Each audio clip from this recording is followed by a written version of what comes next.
In this analysis, I, the artist, analyze my work in a third-person perspective. Thus, the artist will be used throughout for clarity. Pagsusulong, pagsasaisip, sa bilihan ng boto, tayo mismo ang naluloko, is a medium-sized poster measuring approximately 15 inches by 20 inches. Each size allows for a detailed exploration of the subject matter while still maintaining a sense of intimacy, coherence, and connection with each and every element. At the center of the composition, up to the upper part, we see an idea of how our lives will be if we will let the prevalence and proliferation of vote buying in our country, such as increased inflation rate, even greater poverty, and the disconnection toward the desire of the public to a better future. The vote buying aspect has been portrayed with the hand being cuffed holding money, and the other hands below it signifying how people are easily enticed with such offer.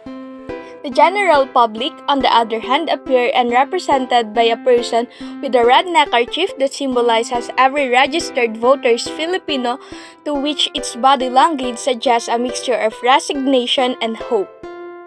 Moreover, the composition of the poster is carefully structured. The artist places the idea of the consequences of vote buying along, which is slightly off-center, but still dominating the scene, drawing immediate attention to their presence.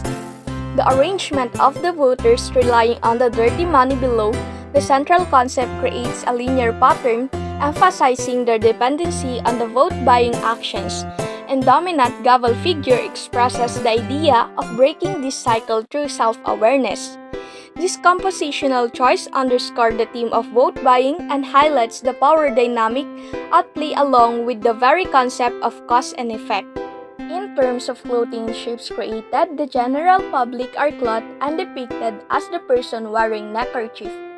The shape created by the figures and their positioning within the composition form a visual dialogue between the progress, the irregularities of vote buying, and the voters, highlighting the dichotomy of power and vulnerability.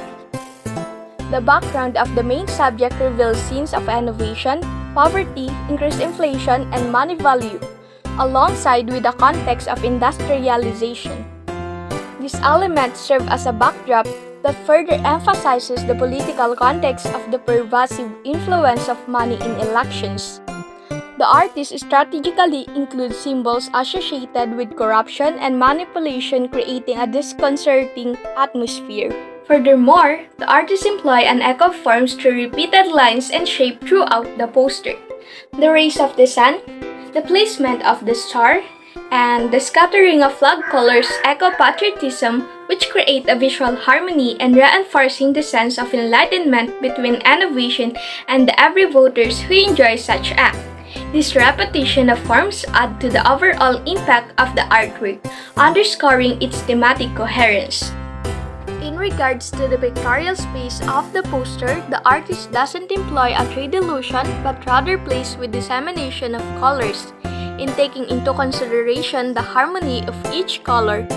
The background of the poster features space suggesting a focus on urban environments and political structures rather than nature, to which it leaves void space.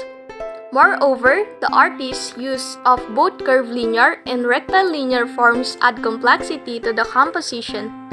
Curvilinear form can be seen in the gesture of the figures, particularly the hand, strengthening the overall aesthetic and evoking a sense of urgency. Rectilinear form are present in the architectural element and the geometric shape of buildings, lending a sense of structure and order to the poster. The juxtapositions of the form suggest the tension between innovation and freedom within the political process as vote buying and is a deep-rooted political dilemma.